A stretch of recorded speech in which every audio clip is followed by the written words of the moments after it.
Good morning, students. Myself Sandeep Girdhar. Today I will teach you mathematics of class 8. Our second chapter exponents is running. आज हम हमारी exercise जो है second B start करने वाले हैं। तो देखिए इसका जो फर्स्ट क्वेश्चन है वो क्या है, express as a rational number. तो फर्स्ट क्वेश्चन में आपको रैशनल नंबर की फॉर्म में लिखना है। तो देखिए हमारे पास स्टेटमेंट जो गिवन है फर्स्ट पार्ट की वो है 5 रेज टू पावर -1। और आपको हम पहले ही बता चुके हैं, देखो इस लो नंबर 5 में देखिए, जब भी हम किसी रैशनल नंबर के ऊपर नेगेटिव एक्सपोनेंट देखेंगे तो उसको पॉजिटिव एक्सपोनेंट में चेंज करने के लिए हम क्या करते हैं, जो हमारा बेस है a अपॉन बी उसका रेसिप्रोकल कर दोगे आप। तो इस a अपॉन बी का जो रेसिप्रोकल होगा वो क्या होगा, b अपॉन a। और जो ऊपर -n है वो किस में चेंज हो जाएगा, प्लस एक्सपोनेंट में। तो यही रूल हम इसके ऊपर अप्लाई करेंगे। तो ये देखिए इसका बेस जो है वो 5 है और एक्सपोनेंट -1 है। तो इस -1 को +1 में चेंज करने के लिए हम इसका जो बेस है उसका रेसिप्रोकल कर देंगे। तो 5 का जो रेसिप्रोकल होगा वो होगा 1/5। तो 1/5 रेज टू पावर 1 को हम लिख सकते हैं सिंपल 1/5। इसी तरह से इसका जो सेकंड पार्ट है वो है 1/2 रेज टू पावर -6। इसके अंदर भी देखिए आपके पास जो एक्सपोनेंट है वो नेगेटिव है। तो सबसे पहले हम इस एक्सपोनेंट को नेगेटिव को पॉजिटिव में कैसे चेंज करेंगे, तो 1/2 का रेसिप्रोकल करेंगे 2/1। तो 2/1 को हम सिंपल 2 भी लिख सकते हैं। तो 2 रेज टू पावर 6 मीन्स 2 की 6 टाइम्स हम मल्टीप्लाई कर देंगे। तो देखिए क्या आंसर आएगा, 2 2 जा 4, 4 2 जा 8, 8 2 जा 16, 16 2 जा 32, 32 2 जा 64। तो सेकंड पार्ट का जो हमारा सॉल्यूशन होगा वो होगा 64। इसी तरह से इसका जो थर्ड पार्ट है उसमें देखिए क्या करना है हमें, 3/4 रेज टू पावर -4। तो सबसे पहले हम इसका भी जो एक्सपोनेंट नेगेटिव है उसको पॉजिटिव चेंज करेंगे। और वो रूल आप समझ चुके होंगे कि जो बेस है उसका हमें क्या करना है, रेसिप्रोकल। तो 3/4 का क्या होगा, 4/3 raise to power 4। Then we multiply 4/3 4 times. तो देखिए क्या रिजल्ट आएगा, 4 4 जा 16, 16 4 जा 64, 64 4 जा 256, डिवाइड बाई 3 3 जा 9, 9 3 जा 27, 27 3 जा 81। तो इसका जो थर्ड पार्ट होगा उसका जो सॉल्यूशन होगा वो होगा 256/81। इसी तरह इसका फोर्थ पार्ट देखिए, -4/5 रेज टू पावर -2। तो जो ये रूल हमने फिफ्थ अप्लाई किया था ये ओनली जो एक्सपोनेंट है नेगेटिव उसको पॉजिटिव में चेंज करने का था, न कि बेस को पॉजिटिव में चेंज करने का। तो इसमें देखो जो बेस है वो भी हमारे पास नेगेटिव है -4/5, पर एक्सपोनेंट है वो भी हमारे पास क्या है, -2, मतलब नेगेटिव है। तो आप इस -2 को +2 में चेंज कर सकते हो। कैसे, इसका जो बेस है उसका रेसिप्रोकल करते हो। -4/5 का जो रेसिप्रोकल होगा वो होगा 5/-4। इस माइनस को आपने प्लस नहीं करना है, बार बार देख लीजिए इसको, इस माइनस का प्लस अपने आप नहीं करना है इस रूल के अकॉर्डिंग। अब हम क्या करेंगे, 5/-4 का स्क्वायर हमें फाइंड करना है, मतलब स्क्वायर मींस 2 टाइम्स मल्टीप्लाई करनी है। तो 5/-4 की मल्टीप्लाई करनी है हमें 5/-4 से। 5 की 5 से मल्टीप्लाई करेंगे 25, अपॉन में -4 की -4 से मल्टीप्लाई जब हम करेंगे तो माइनस से माइनस कैंसिल हो जाएगा, 4 4 जा 16। तो इसका जो आंसर होगा वो होगा 25/16। इसी तरह से एक इसका लास्ट पार्ट फिफ्थ है जो कि बहुत इंपॉर्टेंट है, बहुत सारे बच्चों को कंफ्यूजन हो जाता है इसमें। तो देखिए फिफ्थ पार्ट की स्टेटमेंट क्या है, -x रेज टू पावर -1, बिल्कुल सेम फोर्थ पार्ट की तरह ही है। इसमें ये -x तो माइनस कैंसिल नहीं हो सकता, ये जो -1 है इसको हम +1 लिखने के लिए क्या करेंगे, जो बेस है उसका रेसिप्रोकल कर देंगे। तो -1/x का जो रेसिप्रोकल होगा वो होगा 1/-x, या फिर सिंपली आप इसे भी भी लिख सकते हो -1/x, क्योंकि पावर जो 1 है उसको हम +1 को हम लिखेंगे नहीं, ये अंडरस्टूड होती है। किसी की भी पावर जो है, जैसे 5 है तो 5 को हम 5 रेज टू पावर 1 लिख सकते हैं। तो इसका जो आंसर होगा फिफ्थ पार्ट का वो होगा -1/6। आई होप दैट आपको ये समझ में अच्छे से आ रहे होंगे। आपने इनकी बार बार प्रैक्टिस भी करनी है और रफ नोटबुक पे करना है। Thank you. चलिए अब हम इसी एक्सरसाइज सेकंड बी का जो क्वेश्चन नंबर सेकंड है वो हम स्टार्ट कर रहे हैं, simplify and express with positive exponent. सबसे पहले आपने इन पार्ट्स को सिंप्लीफाई करके सोल्व करना है और उसके बाद जो भी हमारा आंसर आएगा उसको हमें पॉजिटिव एक्सपोनेंट की फॉर्म में चेंज करना है। तो देखिए फर्स्ट पार्ट है 4/9 raise to power -3 multiply with 4/9 raise to power 11 multiply with 4/9 raise to power -10। तो इसके अंदर ये देख सकते हो आप, इनका जो तीनों एक्सपोनेंट्स का जो बेस है वो सेम है, 4/9 4/9 4/9। तो इसके अंदर जो हमारी प्रॉपर्टी नंबर 1 है, जो लो नंबर 1 है, उसमें देख सकते हो आप a/b raise to power m multiply with a/b raise to power n। जब दोनों का बेस सेम हो तो जो एक्सपोनेंट्स हैं वो क्या हो जाते हैं, प्लस हो जाते हैं, ऐड हो जाते हैं। तो इसके अंदर भी हमारे पास देखो 3 बेसिस हैं, तीनों के तीनों सेम है, तो हम इसके अंदर हमारा लो नंबर 1 यूज करेंगे। तो लो नंबर 1 क्या है, बेस तो हमारा सेम रहेगा 4/9, जो एक्सपोनेंट है वो ऐड हो जाएंगे, -3 प्लस 11 -10। अब थोड़ा इसको सिंप्लीफाई करके देखिए आप, 4/9 यहाँ आपको लिखना भी है using a/b raise to power m plus a/b raise to power n is equal to a/b raise to power m plus n। तो इसके अंदर देखो ये 4/9 रेज टू पावर ये है -3 प्लस 11। तो अब सबसे पहले आप क्या करोगे, 11 में से 3 को माइनस कर दो। जब हम 11 में से 3 को माइनस करेंगे तो हमारे पास क्या आएगा, +7 और फिर है -10। अब नेक्स्ट स्टेप में आप क्या करोगे, 4/9 रेज टू पावर 7 में से जब 10 को सब्ट्रैक्ट करेंगे तो -3 आएगा और ये हो जाएगा -3। पर हमें क्वेश्चन के अंदर देखो क्या स्टेटमेंट गिवन है, हमें इसको पॉजिटिव एक्सपोनेंट में चेंज करना है। तो जब हम इसको पॉजिटिव एक्सपोनेंट में चेंज करेंगे तो उसके लिए हमें इसका क्या करना होगा, जो बेस है उसका रेसिप्रोकल करना होगा। तो ये हो जाएगा 4/9 का 9/4 और जो एक्सपोनेंट है वो किस में चेंज हो जाएगा, +3 में। इसी तरह से आप इसका जो सेकंड पार्ट है यहाँ पे कर लेते हैं हम सेकंड पार्ट को। सेकंड पार्ट में देखो क्या गिवन है, -7/11 raise to power -6 divide by -7/11 raise to power -2। इसमें हम कौन सी प्रॉपर्टी यूज करेंगे, इसमें हम मल्टीप्लाई वाली आइडेंटिटी इसके अंदर यूज नहीं करेंगे। इसमें ये देखिए आप, डिवाइड वाला जो है हमारा fourth part a/b raise to power m divide by a/b raise to power n। तो क्या होगा, जब दोनों के बेस सेम हो तो जो एक्सपोनेंट हैं वो सब्ट्रैक्ट हो जाते हैं। फर्स्ट एक्सपोनेंट में से सेकंड एक्सपोनेंट जो है, जो डिवाइड में है, वो सब्ट्रैक्ट होगा। तो इसके अंदर हम यूज करेंगे हमारी फोर्थ लॉ। तो ये बेस तो सेम रहेगा -7/11, पर फर्स्ट एक्सपोनेंट है -6, हमें सब्ट्रैक्ट करना है। ध्यान देना किसे सब्ट्रैक्ट करना है, ब्रैकेट लगाओ -2 को। तो अब ये देखो क्या बनेगा, -7/11 रेज टू पावर -6 माइनस +2 हो जाएगा ये। अब इसके बाद देखो क्या लिखेंगे, -7/11 रेज टू पावर -6 +4, एक साइन माइनस है दूसरा प्लस है, सब्ट्रैक्शन इज कंपलसरी, तो ये -4 आएगा। अब एक्सपोनेंट को हमें प्लस में चेंज करना है, तो -4 का क्या बनेगा, +4। तो -7/11 का रेसिप्रोकल कर दो तो ये हो जाएगा -11/7। तो इस तरह से ये इसका पार्ट नंबर जो सेकंड है वो कंप्लीट हो चुका है। अब देखिए थर्ड पार्ट। अब देखिए इसका जो थर्ड पार्ट है हमारा, थर्ड पार्ट के अंदर क्या स्टेटमेंट गिवन है, -8/3 raise to power -7 divide by -8/3 raise to power 4।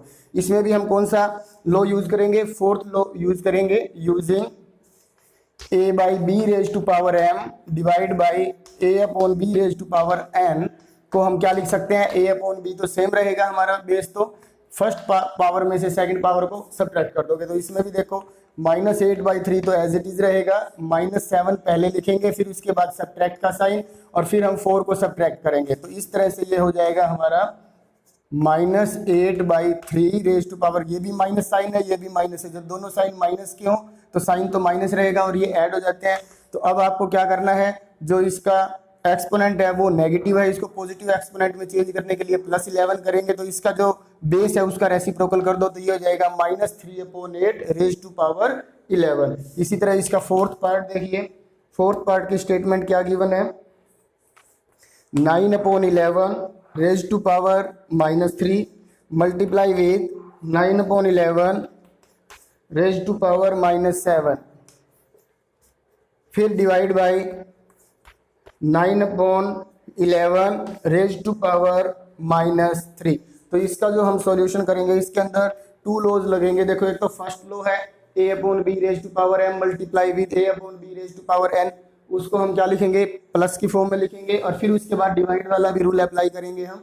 तो इसके अंदर सबसे पहले हम यूज कर रहे हैं फर्स्ट, तो 9/11 दोनों का बेस सेम है, तो ये हो जाएगा 9/11 रेज टू पावर -3, फिर प्लस का साइन लगाएंगे, फिर लिखेंगे -7, इसके बाद divide by 9/11 raise to power -3। अब इसके बाद हम क्या करेंगे, 9/11 रेज टू पावर ये -3 है और ये प्लस माइनस क्या हो जाएगा, -7 हो जाएगा, divide by 9/11 raise to power -3। अब ये देखिए 9/11 रेज टू पावर ये -3 है और ये -7, तो ये -10 हो जाएगा और divide by 9/11 raise to power -3। अब इसके ऊपर हम यूज़ करेंगे हमारी प्रॉपर्टी नंबर 4। तो 4th के अंदर हमारा कौन सा रूल अप्लाई होगा, दोनों का जो बेस है वो सेम है, तो ये देखो बेस हमारा रहेगा 9/11 और जो फर्स्ट एक्सपोनेंट है वो -10 है। उसके बाद हमें सब्ट्रैक्ट करना है, किसे सब्ट्रैक्ट करना है, जो हमारा डिनोमिनेटर का एक्सपोनेंट है उसको, तो -3 सब्ट्रैक्ट करना है। तो यहाँ ब्रैकेट जरूर लगा लेना, यदि माइनस के बाद -3 से पहले ब्रैकेट नहीं लगाओगे तो आपका आंसर गलत होगा। तो 9/11 raise to power -10 minus minus +3 हो जाएगा। अब ये देखिए 9/11 रेज टू पावर -10 है +3 है, तो आंसर आएगा -7। अब हमें इसको किसके अंदर चेंज करना है, एक्सपोनेंट जो हमारा होना चाहिए वो क्या होना चाहिए, पॉजिटिव, तो -7 का +7 कर देंगे, तो ये 9/11 का बन जाएगा 11/9। तो इस तरह से ये हमारा जो 4th पार्ट है उसका आंसर होगा 11/9 रेज टू पावर 7। तो देखिए इसका 5th पार्ट, नंबर 2 का जो 5th पार्ट है इसका सॉल्यूशन कैसे करेंगे हम, 3/5 रेज टू पावर -2, फिर ओवरऑल रेज टू पावर -4 है, तो इसके अंदर आप लो नंबर 2 देखिए a/b raise to power m, फिर overall raise to power n है। जब ऐसे हो पावर के ऊपर पावर हो तो हम क्या करेंगे, दोनों पावर्स की या एक्सपोनेंट्स की जो है मल्टीप्लाई कर देंगे। तो इसके अंदर जो ये रूल होगा हमारा, using a/b raise to power m raise to power n, इसको हम लिख सकते हैं a/b raise to power m multiply n। तो इस तरह से ये हो जाएगा हमारा 3/5 रेज टू पावर -2 की हम मल्टीप्लाई कर देंगे -4 के साथ, तो देखिए क्या आएगा, 3/5 रेज टू पावर -4 2 8, तो इसका आंसर होगा 3/5 रेज टू पावर 8। इसी तरह से इसका जो 6th पार्ट है उसको देखिए आप क्या करेंगे, सबसे पहले यही रूल अप्लाई करेंगे। इसके अंदर भी देखो -2/3 डायरेक्ट करवा रहा हूँ मैं आपको, अब ये -2/3 की पावर देखो -3 की मल्टीप्लाई -4 से कर देंगे, तो जब हम -3 की -4 से मल्टीप्लाई करेंगे तो माइनस माइनस क्या हो जाएगा, +4 3 12, तो यहाँ पे हम लिख सकते हैं 12, फिर उसके ऊपर पावर देखो क्या है -2, फिर नेक्स्ट स्टेप में हम क्या लिखेंगे, -2/3 रेज टू पावर, अब 12 की -2 से मल्टीप्लाई करेंगे तो 12 2 24, तो ये हो जाएगा -24। पर आपको याद होगा कि हमें किस में चेंज करना है इसको, पॉजिटिव एक्सपोनेंट में, तो इसलिए इसको हम लिखेंगे -2/3, सॉरी क्योंकि -2/3 का तो रेसिप्रोकल हो जाएगा, तो ये हो जाएगा 3/-2 कह सकते हो आप, या माइनस ऊपर भी लिख सकते हो, और इसका जो एक्सपोनेंट होगा वो क्या होगा, +24। इस तरह ये आपका क्वेश्चन नंबर 2 कंप्लीट हो चुका है। अब देखिए क्वेश्चन नंबर 3।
हम स्टार्ट करते हैं हमारा क्वेश्चन नंबर 3। उसका फर्स्ट पार्ट है -3/4 raise to power -2 multiply with -6/5 raise to power -2। तो इसके अंदर आप देख सकते हो दोनों के बेसिस जो हैं वो डिफरेंट है, सेम नहीं है, पर इसके अंदर जो एक्सपोनेंट है वो दोनों की सेम है, तो इसलिए आप यहाँ देखो जो लो नंबर थर्ड है हमारा, उसमें क्या है, बेस तो a/b है, उसकी पावर m है, और c/d की पावर भी m है। देखो दोनों के जो एक्सपोनेंट है वो सेम है और जो बेस है वो डिफरेंट है।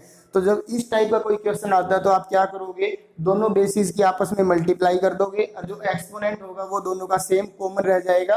तो इसके अंदर हम यही अप्लाई कर रहे हैं रूल नंबर थर्ड। तो -3/4 multiply with -6/5 raise to power -2। तो सबसे पहले हम इसे माइनस से माइनस कट कर दो आप।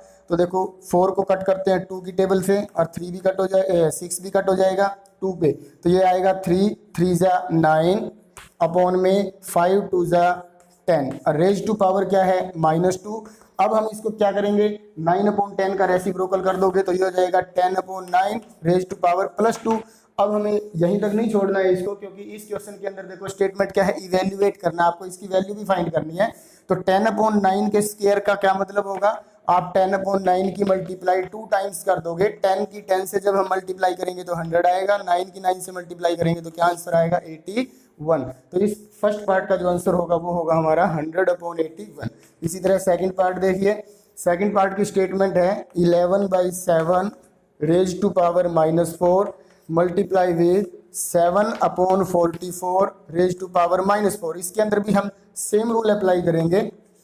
तो 11/7 की मल्टीप्लाई करेंगे जब 7/44 से, और पावर कॉमन हो जाएगी -4। अब देखो 11 बन जा 11, 11 4 जा 7 बन जा 7 बन जा, तो ऊपर हमारे पास क्या आएगा 1, और अपॉन में क्या आएगा 4, और इसकी जो पावर है वो है -4। इसको हम चेंज कर देंगे, जब एक्सपोनेंट को पॉजिटिव करेंगे तो 4/1 हो जाएगा, तो ओनली 4 भी लिख सकते हैं, और 4 की पावर 4। तो आपको पता है 4 की पावर 4 को हम क्या लिख सकते हैं, 4 4 जा 16, 16 4 जा 64, और लास्ट में 64 4 जा 256। तो इसका जो आंसर होगा वो होगा 256। अब देखिए इसका जो थर्ड पार्ट है वो भी हम कर लेते हैं यहीं पर।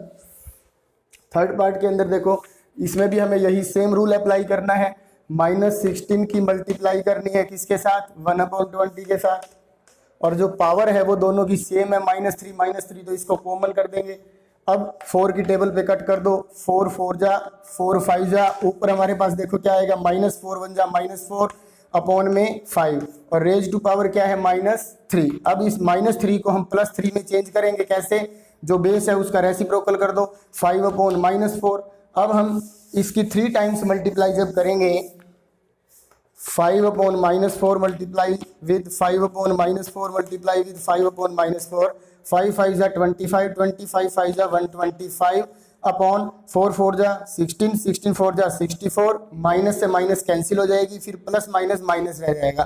तो इसका आंसर ये भी करेक्ट है, और यदि आप -125/64 लिख दोगे वो भी करेक्ट होगा। तो इस तरह से आपका क्वेश्चन नंबर जो थर्ड है वो कंप्लीट हो चुका है। हम स्टार्ट कर रहे हैं इसका question number 4। Evaluate first part देखिए क्या गिवन है, 3 raise to power -1 divide by 4 raise to power -1 raise to power 2।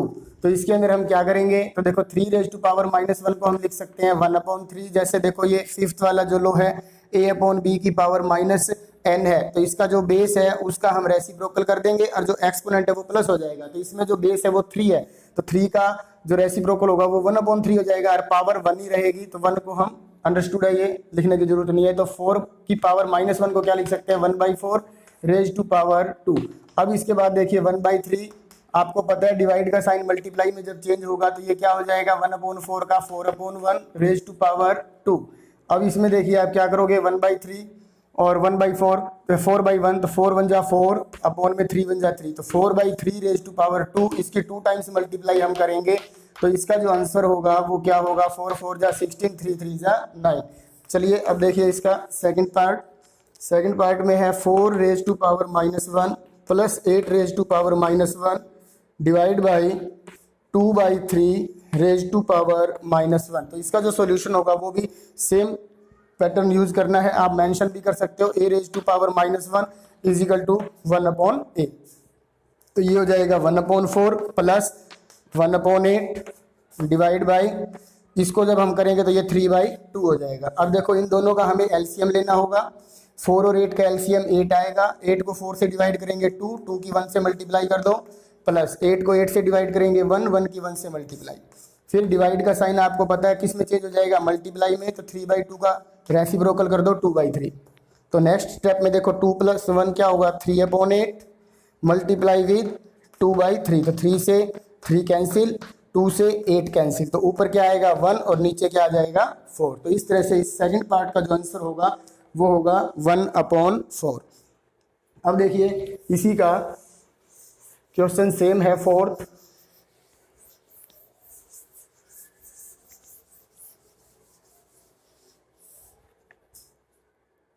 Third part देखिए, 2/3 raise to power -2 multiply with 3/4 raise to power -3 multiply with -7/8 raise to power 0। याद रखना किसी की भी power 0 जो है वो क्या होगी, 1 हो जाएगी। यदि n a जो है वो नेचुरल नंबर है और उसकी पावर 0 है तो उसका जो आंसर होगा 1 होगा। नेचुरल नंबर नहीं, 0 को छोड़ के बाकी कोई भी रैशनल नंबर भी हो सकता है इसके अंदर। तो अब ये देखो, ये 2/3, ये 3/4, ये -7/8 रेज टू पावर 0। तो अब आप इसको किसके अंदर चेंज कर दोगे, सबसे पहले पॉजिटिव एक्सपोनेंट में, तो इसका जो बेस है उसका रेसिप्रोकल कर दो। इसी तरह से ये हो जाएगा 4/3 रेज टू पावर +3 और इनटू में ये क्या हो जाएगा 1 यूजिंग दिस। किसी की भी पावर यदि 0 है तो वो किस में कन्वर्ट कर सकते हैं उसको, 1 में। तो अब 3/2 का स्क्वायर क्या होगा, 3/2 की 2 टाइम्स मल्टीप्लाई। इसी तरह 4/3 की हम कितनी बार मल्टीप्लाई करेंगे, 3 टाइम्स। तो अब आप कट कर सकते हो, 3 × 1 = 3, 3 × 1 = 3, ये कैंसिल हो जाएंगे। इसी तरह से 2 से 4, फिर इस 2 से ये 2 भी कैंसिल हो जाएगा। अब ऊपर देखिए क्या है हमारे पास, 4 × 4 = 16 और नीचे जो डिनोमिनेटर के प्लेस पे क्या बचेगा, 16/3। ये हमारा आंसर हो जाएगा इसका। इसी तरह से इसका एक लास्ट फोर्थ पार्ट भी है। तो ये देखिए -1/4 raise to power -3 divide by 3/8 raise to power -2। तो इसके अंदर हम क्या करेंगे, सबसे पहले जो एक्सपोनेंट है उसको पॉजिटिव बना देंगे। तो ये -1/4 का -4 ही रह जाएगा और ये +3 हो जाएगा, डिवाइड बाई 3/8 का क्या करोगे, 8/3 रेज टू पावर 2। अब ये -4 को 3 टाइम्स मल्टीप्लाई करेंगे तो आपको पता है माइनस के ऊपर यदि पावर ओड है तो आंसर जो होगा वो नेगेटिव ही होगा। 4 × 4 = 16, 16 × 4 = 64, तो ये हो जाएगा -64 डिवाइड बाई 8/3 की 2 टाइम्स मल्टीप्लाई करेंगे तो 8 × 8 = 64, 3 × 3 = 9। तो अब ये -64 डिवाइड का साइन चेंज हो जाएगा मल्टीप्लाई में, तो 9/64, 64 से 64 कैंसिल हो जाएगा। इधर -1 है, इधर +9 है, तो आंसर आएगा -9/1 और -9/1 को हम क्या लिख सकते हैं, -9। तो इस तरह से जो आपका क्वेश्चन नंबर 4 है वो भी कंप्लीट हो चुका है। इन क्वेश्चंस को आपने अपनी रफ नोटबुक की हेल्प से प्रैक्टिस करके इसको अच्छे से समझना है। Thank you.